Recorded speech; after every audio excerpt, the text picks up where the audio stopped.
Hello friends, എല്ലാവർക്കും അടുത്ത റെസിപ്പിയിലേക്ക് സ്വാഗതം. ഇന്ന് നമ്മുടെ തനി നാടൻ രീതിയിലുള്ള ഇപ്പോൾ സീസണാണ്, മാമ്പഴക്കറിയുടെ റെസിപ്പിയാണ് ചെയ്ത് കാണിക്കുന്നത്. നല്ല ടേസ്റ്റി ആയിട്ടുള്ള കറിയാണ് കേട്ടോ. ഇപ്പോൾ എന്തായാലും മാമ്പഴത്തിൻ്റെ സീസണാണ്, അപ്പോൾ എല്ലാവർക്കും ഇത് വീട്ടിലുണ്ടാക്കി നോക്കാവുന്നേ ഉള്ളൂ. നമ്മുടെ നാടൻ മാമ്പഴം തന്നെ വേണമെന്നൊന്നുമില്ല. നമ്മൾ കടയിൽ നിന്ന് വാങ്ങിക്കുന്ന മാങ്ങയായാലും നമ്മൾക്കിതുപോലെ നല്ലപോലെ പഴുത്ത മാങ്ങയാണെന്നുണ്ടെങ്കിൽ ഇതുപോലെ ഇങ്ങനെ മാമ്പഴക്കറി ഉണ്ടാക്കി നോക്കാൻ പറ്റുന്നതാണ്. ഇത് എളുപ്പത്തിലുണ്ടാക്കാം കേട്ടോ. എളുപ്പത്തിലുണ്ടാക്കുന്നതിൻ്റെ കൂടെ തന്നെ നമുക്ക് ഗ്യാസ് ലാഭിക്കുന്ന കുറച്ച് മെത്തേഡ്സും ഞാൻ കാണിച്ചു തരാം. അപ്പോൾ അതാ ഇന്നിവിടെ ചോറിൻ്റെ കൂടെ മാമ്പഴക്കറിയായിരുന്നു. നല്ല സൂപ്പർ ടേസ്റ്റുള്ള മാമ്പഴക്കറിയാണ്. നല്ല കട്ടിക്ക് ഇങ്ങനെ ഒഴിച്ചാൽ അവിടെ നിൽക്കും, ആ തരത്തിലുള്ള കറിയാണ് ഞാൻ ഉണ്ടാക്കിയത്. അപ്പോൾ നമുക്കിതെങ്ങനെയാണ് ചെയ്യുന്നതെന്ന് നോക്കാം. അതിൻ്റെ റെസിപ്പിയിലേക്ക് പോവാം. അപ്പോൾ അതിനായിട്ട് ഞാനിപ്പോൾ ഇവിടെ മാമ്പഴം ഇതുപോലെ ഇങ്ങനെ തൊലി ഇങ്ങനെ നമുക്ക് കൈ വെച്ചിട്ട് ഇങ്ങനെ പൊളിച്ചിട്ട് എടുക്കണം കേട്ടോ. മാമ്പഴം നല്ലപോലെ കഴുകി വൃത്തിയാക്കിയതിന് ശേഷം അതിൻ്റെ തൊലി ഇതുപോലെ ഇങ്ങനെ കളഞ്ഞിട്ട് എടുക്കണം. പിന്നെ ഒരു കുക്കർ എടുത്തിട്ടുണ്ട്. കുക്കറിലേക്ക് ഞാൻ പച്ചപ്പ് മാറിയ ചെറുതായിട്ട് പഴുക്കാറായ നേന്ത്രക്കായാണിത്. ചെറുതായിട്ട് പഴുക്കാറായ നേന്ത്രക്കായ ഒരെണ്ണം ചെറുതാക്കി നമ്മൾ സാധാരണ മോരുകറിക്ക് മുറിക്കുന്ന പോലെ മുറിച്ചിട്ട് അത് ചേർത്ത് കൊടുത്തിട്ടുണ്ട്. അതിൻ്റെ കൂടെ തന്നെ 2 മാമ്പഴം ചേർത്ത് കൊടുത്തിട്ടുണ്ട്. 2 ഞാൻ ഇവിടെ ചേർക്കുന്നുള്ളൂ. പിന്നെ വേറൊരു മാമ്പഴം ഇതുപോലെ അതിൻ്റെ പീസാണ് എടുത്തേക്കുന്നത്. കറിക്കൊരു കുറുകൽ ഉണ്ടാവാൻ വേണ്ടിയിട്ടാണ് അതിൻ്റെ പീസ് എടുത്തേക്കുന്നത്. അപ്പോൾ ഇത് ഇത്രയും ഇനി 3, 4, 5 എരിവിനനുസരിച്ച് നിങ്ങളുടെ ഇഷ്ടത്തിനനുസരിച്ച് 6, 7 പച്ചമുളകും കൂടെയും കീറി അതും കൂടെയും ചേർത്ത് കൊടുത്തിട്ടുണ്ട്. നല്ല എരിവുള്ള പച്ചമുളകാണ്. പിന്നെ അതിനൊക്കെ ആവശ്യമുള്ള ഉപ്പ് കൂടെ ചേർത്ത് കൊടുത്തു കഴിഞ്ഞതിന് ശേഷം ഇതൊന്ന് കവർ ചെയ്ത് നിൽക്കാൻ പാകത്തിനുള്ള വെള്ളം ഒഴിച്ച് കൊടുത്തിട്ട് കുക്കറിൽ ഒറ്റ വിസിലിൽ വേവിച്ചെടുക്കുക. അപ്പോൾ അതാണ് ഞാൻ പറഞ്ഞത്, സമയം ലാഭിക്കാം, നമുക്ക് ഗ്യാസും ലാഭിക്കാം എന്ന് പറഞ്ഞാൽ നമ്മൾ മണ്ണിൻ്റെ പാത്രത്തിലൊക്കെ ഇട്ടിട്ട് തിളപ്പിക്കുകയാണെന്നുണ്ടെങ്കിൽ കുറേ സമയം എടുക്കും വേവാനായിട്ട്. അപ്പോൾ ഇത് പെട്ടെന്ന് തന്നെ ഒന്ന് കുക്കറിൽ ഒന്ന് വേവിച്ചെടുത്ത് കഴിഞ്ഞതിന് ശേഷം ഇതുപോലെ നമുക്ക് മണ്ണിൻ്റെ പാത്രത്തിലേക്ക് മാറ്റി കൊടുക്കാവുന്നേ ഉള്ളൂ. മൺപാത്രത്തിലേക്ക് ഇത് ഫുള്ള് മാറ്റി കൊടുക്കുക. അതിന് ശേഷം ഇത് നമുക്ക് ഈ പാത്രത്തിൽ ഒന്നുകൂടെ ഒന്ന് തിളപ്പിക്കണം. അപ്പോൾ തിളപ്പിക്കുന്ന സമയം കൊണ്ട് നമുക്ക് ഇതിലേക്ക് ആവശ്യമുള്ള തേങ്ങയുടെ അരപ്പ് ചേർത്തെടുക്കാം കേട്ടോ. അപ്പോൾ തേങ്ങ അരപ്പ് അവിടെ ഒരു മുറി തേങ്ങ ഫുള്ള് എടുത്തിട്ടുണ്ട്. വലിയൊരു സാമാന്യം വലിപ്പമുള്ള തേങ്ങയുടെ ഒരു മുറി ഫുള്ള് എടുത്തിട്ടുണ്ട്. തേങ്ങ അരപ്പ് നല്ലപോലെ വേണം, അപ്പോഴാണ് കറിക്ക് ടേസ്റ്റ് ഉണ്ടാവുള്ളൂ. അപ്പോൾ ഒരു മുറി ആണ് ഫുള്ള് എടുത്തേക്കുന്നത്. അതിലേക്ക് ഞാനിപ്പോൾ ഇവിടെ അരപ്പിൻ്റെ കൂടെ അരയ്ക്കാനായിട്ടൊരു 1/4 സ്പൂൺ ജീരകം കൂടെ ചേർത്ത് കൊടുക്കുന്നുണ്ട്. നമ്മൾ കറിക്കൊക്കെ ചേർക്കുന്ന ജീരകമാണ്. അതിൻ്റെ കൂടെ കുറച്ച് കറിവേപ്പിലയും കൂടെ ചേർത്ത് കൊടുത്തിട്ട് ഇത് നമുക്ക് മിക്സിയിൽ നല്ല പേസ്റ്റ് പോലെ ഒന്ന് അരച്ചെടുക്കണം. അപ്പോൾ ഇത് അരച്ചെടുത്തിട്ട് കൊണ്ടുവരാം. മിക്സിയിലേക്ക് ഇട്ട് കൊടുത്തിട്ടുണ്ട്. കുറച്ച് വെള്ളം ചേർത്തിട്ട് ആദ്യം അരയ്ക്കുക. ഒരുപാട് വെള്ളം ആദ്യമേ ഒഴിച്ചാൽ അത് വല്ലാതെ പിരിഞ്ഞു പോകും, ഒട്ടും അരയില്ല. അപ്പോൾ കുറച്ച് വെള്ളം ചേർത്ത് അരച്ച് കൊടുത്തു കഴിഞ്ഞതിന് ശേഷം ശരിക്കും വെള്ളം ചേർത്ത് കൊടുത്തിട്ട് ഇതുപോലെ ഇങ്ങനെ പേസ്റ്റ് പോലെ ഇങ്ങനെ അരച്ചെടുക്കണം. അപ്പോൾ നമ്മൾ സ്റ്റൗവിൽ വെച്ചിരുന്നു, മൺപാത്രത്തിലേക്ക് മാറ്റിയ വേവിച്ചെടുത്ത സാധനങ്ങൾ നമ്മൾ മൺപാത്രത്തിൽ ഗ്യാസ് അടുപ്പിലേക്ക് വെച്ചായിരുന്നു. അതിലേക്ക് ഒരു നുള്ളു മഞ്ഞൾപ്പൊടി ചേർത്ത് കൊടുത്തിട്ടുണ്ട്. ഒരു 1/4 സ്പൂൺ മഞ്ഞൾപ്പൊടി ആണ് ചേർത്ത് കൊടുത്തേക്കുന്നത്.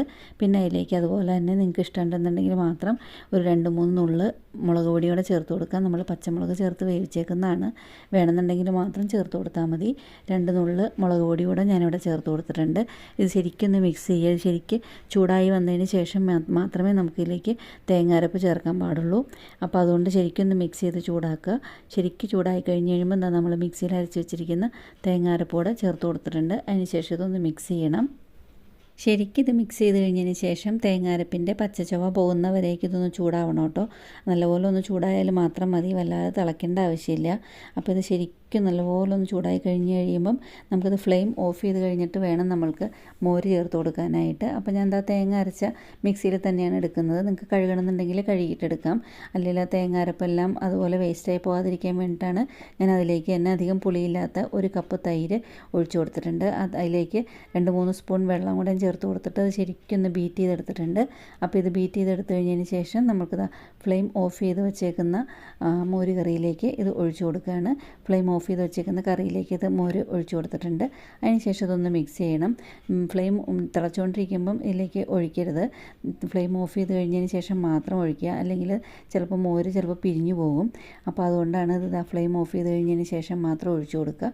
അതിന് ശേഷം ഇതൊന്ന് ശരിക്കും മിക്സ് ചെയ്ത്, ഞാൻ പറഞ്ഞില്ലേ നല്ലപോലെ അരച്ചേക്കുന്നതുകൊണ്ട് തന്നെ കറിക്ക് നല്ലൊരു കുറുകലുണ്ട്. അതുപോലെ തന്നെ മാങ്ങയുടെ പീസസ് ഇട്ടിരിക്കുന്നതുകൊണ്ടും ശരിക്കും നല്ലപോലെ കുറുകി കിട്ടിയിട്ടുണ്ട് കറി. ഇനിയിപ്പോൾ ഒന്ന് കടുക് വറുക്കുകയാണ് വേണ്ടത്.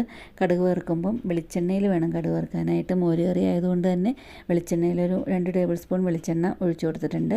അത് നല്ലപോലെ ചൂടായി കഴിഞ്ഞ് വരുമ്പം അതിലേക്ക് കടുക് ഇട്ട് കൊടുക്കണം.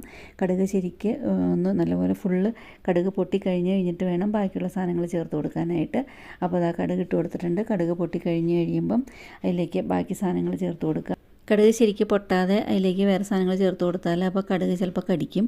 അപ്പോൾ അതുകൊണ്ട് കടുക് ഫുള്ള് പൊട്ടിക്കഴിഞ്ഞതിന് ശേഷം മാത്രം നമ്മൾക്ക് ഇതിലേക്ക് മുളകും കറിവേപ്പിലയും ചേർത്ത് കൊടുക്കണം. അതൊക്കെ ധാരാളം ചേർക്കുന്നോ അത്രയും ടേസ്റ്റ് കൂടി കിട്ടും കേട്ടോ മോര് കറിക്ക്. വെളിച്ചെണ്ണയിൽ ഇതെല്ലാം മൂപ്പിച്ച് ചേർത്താൽ നല്ല ടേസ്റ്റാണ് കറിക്ക്. അപ്പോൾ ഇനിയിപ്പോൾ ഞാൻ കൂടുതൽ നേരത്തെ പറഞ്ഞിരുന്ന പോലെ തന്നെ വേറെ സാധനം കൂടെയും കടുക് വറുക്കുന്ന സമയത്ത് ചേർത്ത് കൊടുത്താൽ കറിക്ക് കുറച്ച് ടേസ്റ്റ് ഉണ്ടാവും. ഒരു 1/2 സ്പൂൺ ഉലുവയുടെ പൊടിയാണ് ചേർത്ത് കൊടുക്കുന്നത്. ചിലർ ഉലുവയൊക്കെ ചേർത്ത് കൊടുക്കും. ഞാനിപ്പോൾ ഇവിടെ ഉലുവയുടെ പൊടിയാണ് ആ വെളിച്ചെണ്ണയിൽ ശരിക്കും മൂപ്പിച്ചിട്ട് കറിയിലേക്ക് ചേർത്ത് കൊടുക്കുന്നത്. അപ്പോൾ നല്ല ടേസ്റ്റ് ഉണ്ടാകും, കറിക്ക് നല്ലൊരു വാസന ഉണ്ടാകും. അപ്പോൾ അത് ശരിക്കും വെളിച്ചെണ്ണയിൽ അത് മൂത്ത് കഴിഞ്ഞ് കഴിയുമ്പം നമുക്കത് കറിയിലേക്ക് ഒഴിച്ചു കൊടുക്കാം. ഇത്രയേ ഉള്ളൂ മാമ്പഴക്കറിയുടെ റെസിപ്പി. നല്ല ഈസി ആയിട്ട് ഉണ്ടാക്കാം. ചോറിനെല്ലാം കൂട്ടാനായിട്ട് നല്ല സൂപ്പർ ടേസ്റ്റാണ്. പ്രത്യേകിച്ച് ഇപ്പോൾ ഉള്ള ഈ സീസൺ സമയത്ത് ഇതുപോലെ എല്ലാവരും ഒന്നുണ്ടാക്കി നോക്കുക. ഞാൻ നേരത്തെ പറഞ്ഞ പോലെ നമ്മൾക്ക് നാടൻ മാമ്പഴം വേണമെന്നൊന്നുമില്ല. നമ്മൾ കടയിൽ നിന്ന് വാങ്ങിക്കുന്ന മാങ്ങയായാലും നമുക്കിതുപോലെ ചെയ്ത് നോക്കാവുന്നേ ഉള്ളൂ. നല്ല ടേസ്റ്റിൽ കിട്ടും. അപ്പോൾ നല്ല സൂപ്പർ ടേസ്റ്റുള്ള മാമ്പഴക്കറി ഇവിടെ റെഡി ആയിട്ടുണ്ട്. അപ്പോൾ നിങ്ങൾക്കിത് ഇഷ്ടപ്പെട്ടു എന്നുണ്ടെങ്കിൽ നിങ്ങൾ ഇതുപോലെ ഒന്ന് ഉണ്ടാക്കി നോക്കിയിട്ട് നിങ്ങളുടെ അഭിപ്രായങ്ങൾ കമൻറ്റ് ബോക്സിലൂടെ അറിയിക്കുക. അതുപോലെ തന്നെ റെസിപ്പി ഇഷ്ടപ്പെട്ടു എന്നുണ്ടെങ്കിൽ ഫ്രണ്ട്സിനും റിലേറ്റീവ്സിനും ഒക്കെ ഒന്ന് ഷെയർ ചെയ്യുക. എന്നും പറയുന്ന പോലെ എൻ്റെ ചാനൽ ആദ്യമായിട്ട് കാണുന്നവരുണ്ടെന്നുണ്ടെങ്കിൽ എൻ്റെ ചാനലൊന്ന് സബ്സ്ക്രൈബ് ചെയ്ത് സപ്പോർട്ട് ചെയ്യുക. അതുപോലെ അടുത്തുള്ള ബെല്ലൈക്കൺ പ്രസ് ചെയ്ത് ഓൾ എന്നുള്ള ഓപ്ഷൻ ക്ലിക്ക് ചെയ്താൽ ഞാനിതുപോലെ വീഡിയോസ് ഇടുമ്പം നിങ്ങൾക്ക് അപ്പോൾ തന്നെ അതിൻ്റെ നോട്ടിഫിക്കേഷൻ വരുന്നതായിരിക്കും. അപ്പോൾ ഇനിയും ഈസി ആയിട്ടും ടേസ്റ്റി ആയിട്ടും വെറൈറ്റി ആയിട്ടുള്ള വേറൊരു റെസിപ്പി ആയിട്ട് ഉടനെ വരുന്നവരേക്കും താങ്ക്